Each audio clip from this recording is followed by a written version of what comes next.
Welcome to Rick's Corner. Back by popular demand, I have Dr. Mark Braunstein back.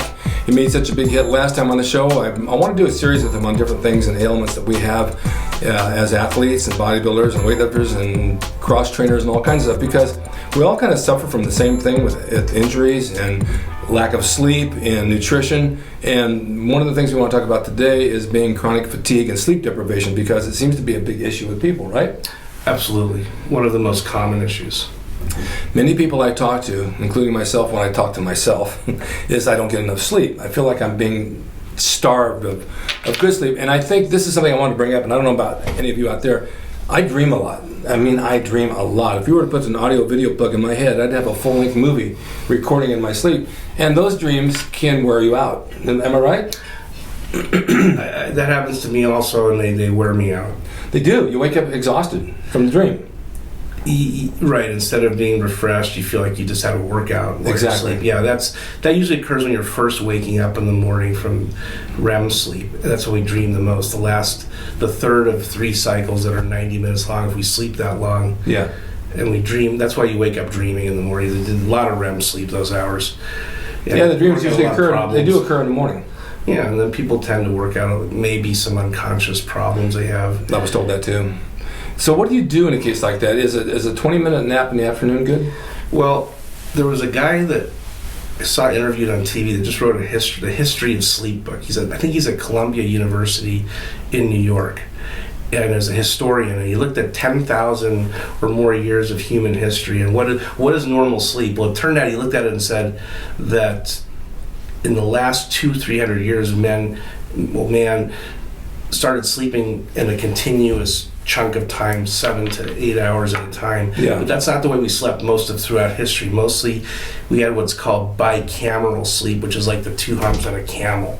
And we slept 2, 3, 4 hours at one time, get up, work, do whatever you do, then for 2, 3, 4 hours, then go back to sleep again. Yeah, I've heard this. So that, and a lot of cultures do that. Yeah. Middle East, Israel, the shops all close down at noon, and they open up again at 5 p.m. when it's a little cooler, and people do whatever. So they sleep at two different times, siestas. Yeah, of course. And that this notion that we need to sleep in one continuous time is really, maybe even you could say, propagated by perhaps drug companies that make medicines for insomnia to perpetuate the myth that that's the only way we can sleep.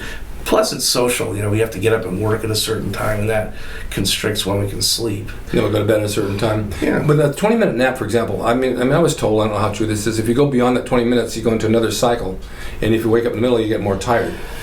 I'm not sure, but I know that this has been said, if you sleep, say, 3-4 hours and you're exhausted, and then take a 20-minute to half-hour nap, 20 to 30 minutes later in the day, that's pretty refreshing. Beyond that, a lot of people feel exhausted, tired. That was my point. I've done that where I can feel okay, and then if I go beyond that and I wake up, I'm so tired I didn't want to do anything. Yeah. So what are the main causes of this lack of sleep? We talked about that in the other room a little bit. There's a lot of causes. Well, yeah, I jotted down a few things that people come in to see. One of the most common things people come in to see me for, or any doctor, is chronic fatigue. And so the most common of that could be the sleep disorders in adults, and ranging from garden variety insomnia, where you just can't fall asleep because you have so much stress, and your usual too much caffeine, life situations that come up and disrupt anyone's sleep. Then there's your medical problems with like sleep apnea, obstructive sleep apnea, where 2 out of 5 adults may suffer from this in the United States, where we have gained too much weight, or for other reasons stop breathing while we're sleeping due to upper airway obstruction, sort of in the throat area and in the trachea. But how do you know that yourself? I'm told that you don't know that yourself. You have to be tested. A lot of people come in because their wife has to sleep in the other room. Oh yeah. And because they snore so loudly, and so loud snoring, people wake up. They say they wake up gasping for breath. Yeah. Wake up with headaches. They wake up not feeling like they haven't slept at all. They don't dream much. It puts a huge stress on the cardiovascular system. The blood pressure can rise, so that could be one of the causes of high blood pressure. Yeah. So that's a common one. We have to do a home sleep study, or go to a sleep center, and in many places that are sleep centers, they have maybe 6 or 10 beds in different rooms, and at night, and you sleep overnight, they hook you up to devices that measure how much air is coming out of your nose, your mouth. Well, it's a process then. Yeah, your oxygen level, an oximeter, and your electroencephalogram, a couple of brainwave electrodes on the skull, and they plot this out, and they can tell if you have sleep apnea. Okay. And videotaping. And then the other restless leg syndrome, where people's legs thrash around at night, but they're unaware of it, and their partner complains that they're being kicked all night. Yeah, a lot of people have that.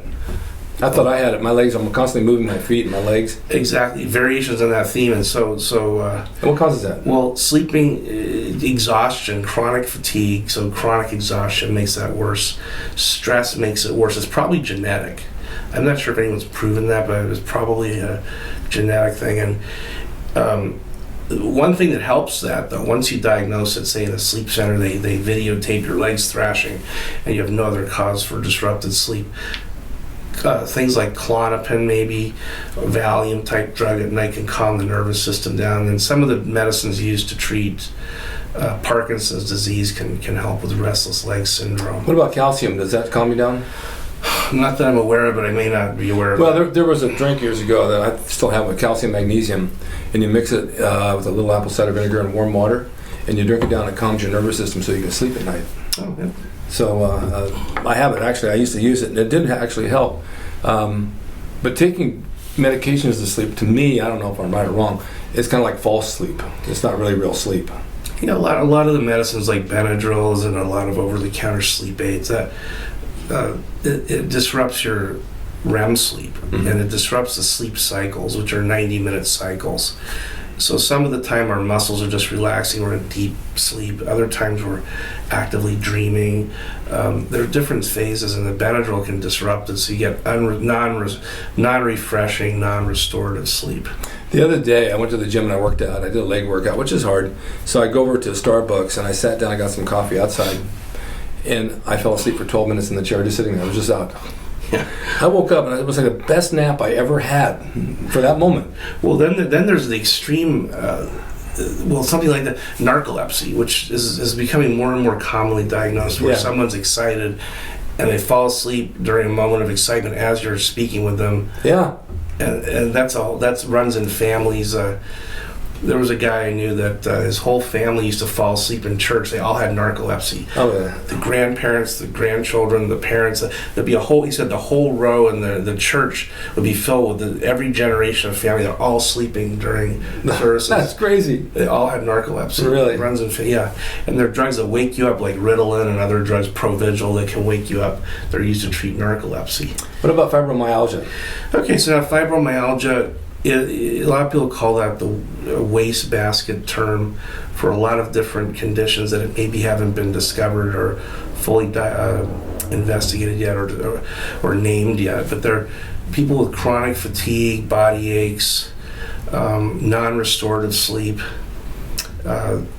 depression, anxiety come in. That's your common patient that comes in, and they say they may have done some research and been diagnosed with fibromyalgia. Nobody really knows what causes it yet, but there's classic sleep disruption patterns that occur called delta wave intrusion that disrupts your sleep. So there is a known thing that happens during sleep you can document. There are various brainwave and brain metabolism studies that can show differences, but basically everybody aches. They're exhausted, depressed. They look miserable. They really look like the miserable, and they wander from doctor to doctor. And the specialists will tell you, like, for example, if you're a urologist, people come with chronic bladder pain that never goes away or fluctuate. You never be diagnosed. That's like a fibromyalgia of the bladder. Neurologists see migraine disease that never gets better, headaches every day that never get better no matter what you do. They call that often a fibromyalgia syndrome. And rheumatologists, the whole body aches, but there's no visible joints swollen, no abnormal blood tests. This is very common, huh? They see the most fibromyalgia. Psychiatrists, depression, anxiety, exhausted, body aches. They see a lot of patients with fibromyalgia. Is that mostly common in women? So in women, it's probably more common than women and men. And it's probably most common probably between age 50 and 60. Right. Whereas I used to think it was a disease of younger women. It's not. Yeah. It isn't. Very frustrating to treat because even if you do diagnose it or assume someone has it by a process of elimination, they rarely tolerate the medications we use very well for it. For example, Cymbalta. Mm-hmm. I've seen that advertised on TV. Yeah, it's FDA approved for fibromyalgia.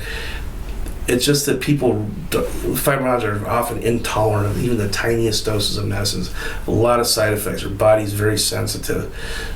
So often the best way to treat it is be there, be supportive, see the person back, and maybe relaxation training. And well, a lot of the medications we see on TV, the side effects when they list them are worse than the complaint. Yeah. Yeah, sometimes alternative medicine techniques, be it acupressure, acupuncture, maybe herbal medicine. Okay, the people that we deal with, a lot of these guys and women out there, you guys work out in the gym every day. You're working hard, you're going heavy, you're doing a lot of bodybuilding, you're doing set for set, and you walk out of the gym and you're tired. I mean, I walk out of the gym tired. And there's a reason for it, because you're working out hard.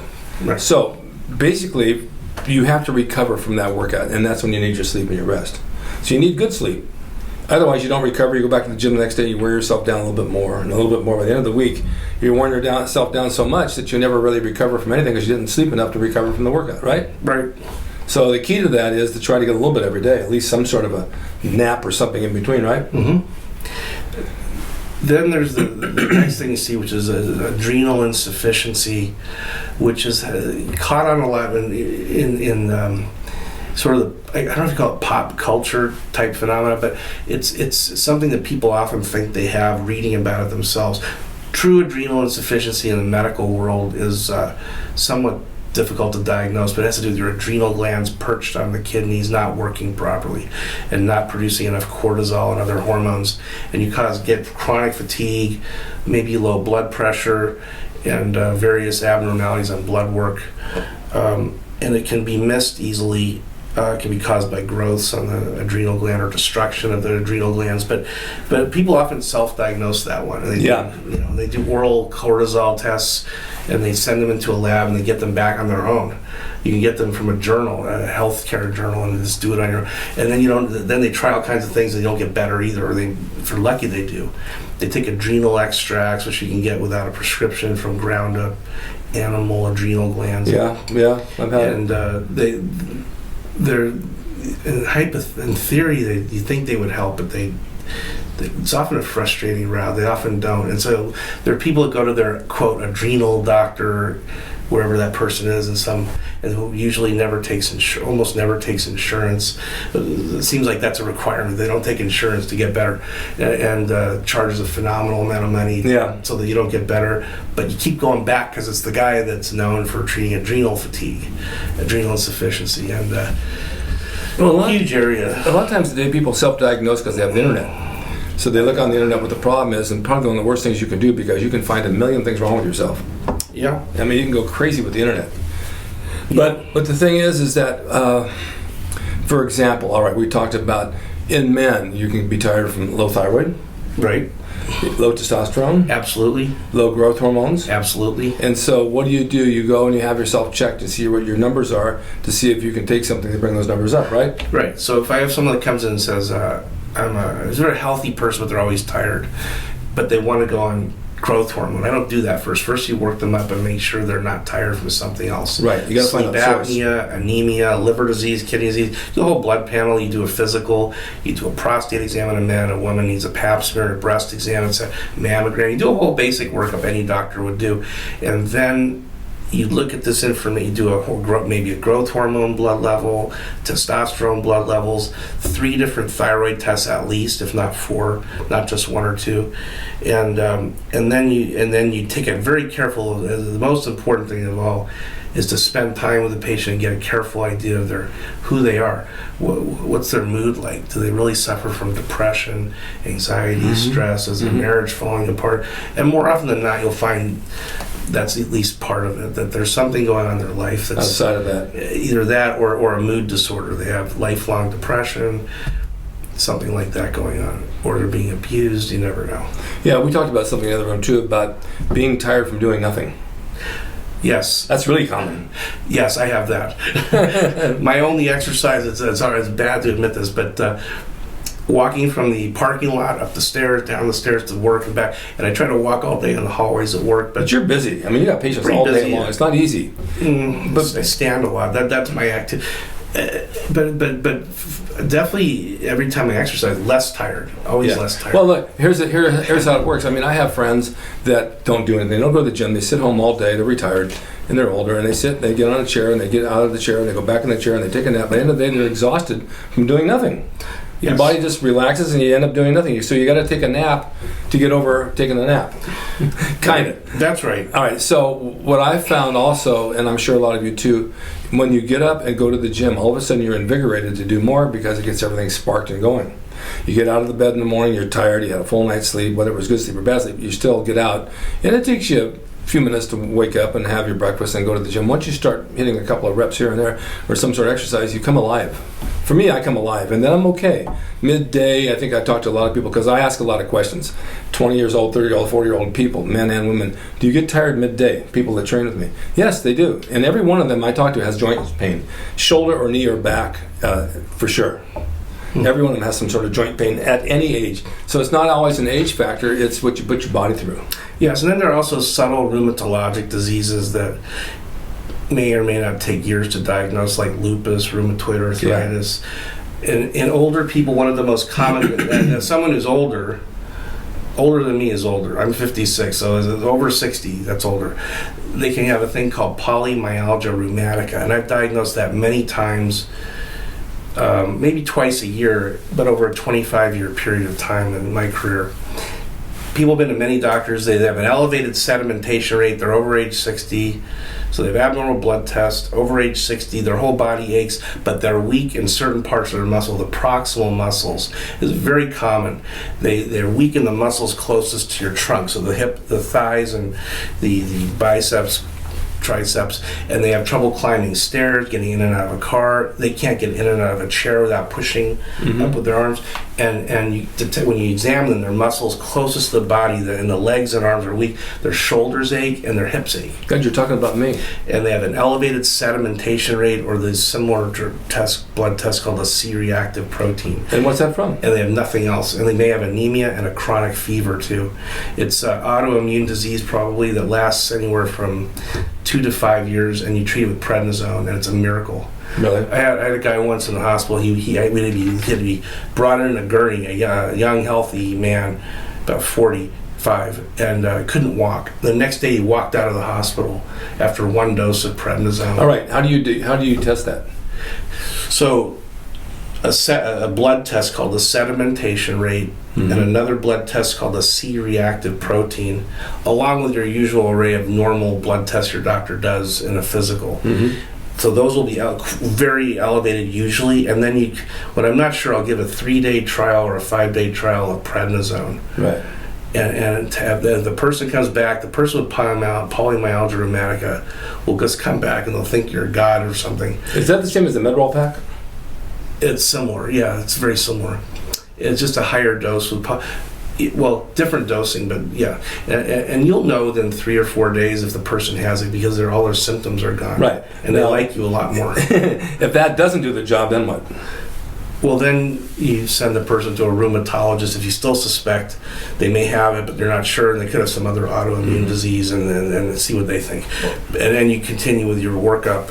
So in my practice, with a younger population under age 60 mostly, I see a lot of undiagnosed depression, undiagnosed sleep disorders, and undiagnosed low testosterone, at least 2 or 3 people a day, low thyroid, at least 1 a day, probably, doing all 3 or 4 thyroid tests, and low growth hormone in over age 30. And that's the last thing I treat is low growth hormone. So the best thing, most expensive. It's the most expensive. So the best thing for anybody that has any of this, go get a checkup.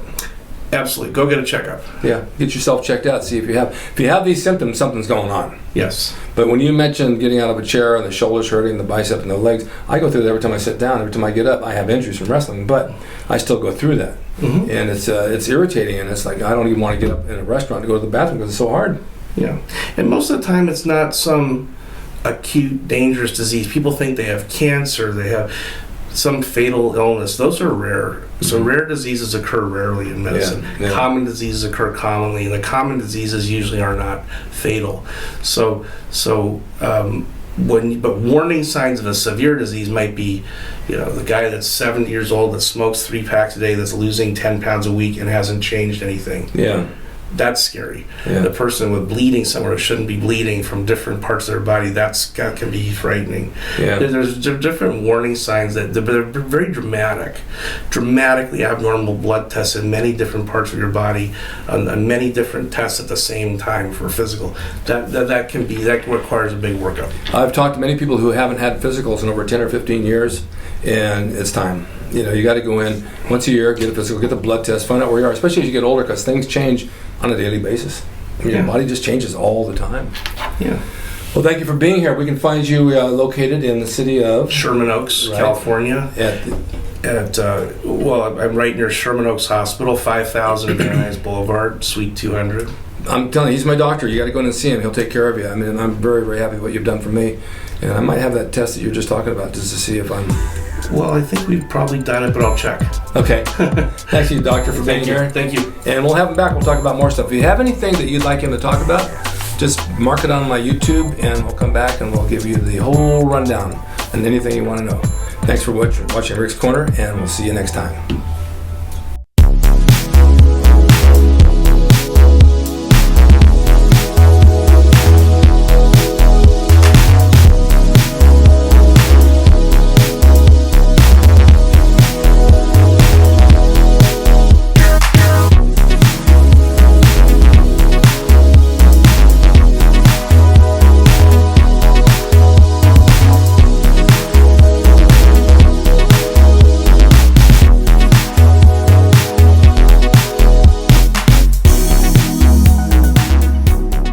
It's RickDrasin.com. He is the equalizer, baby. See you next time.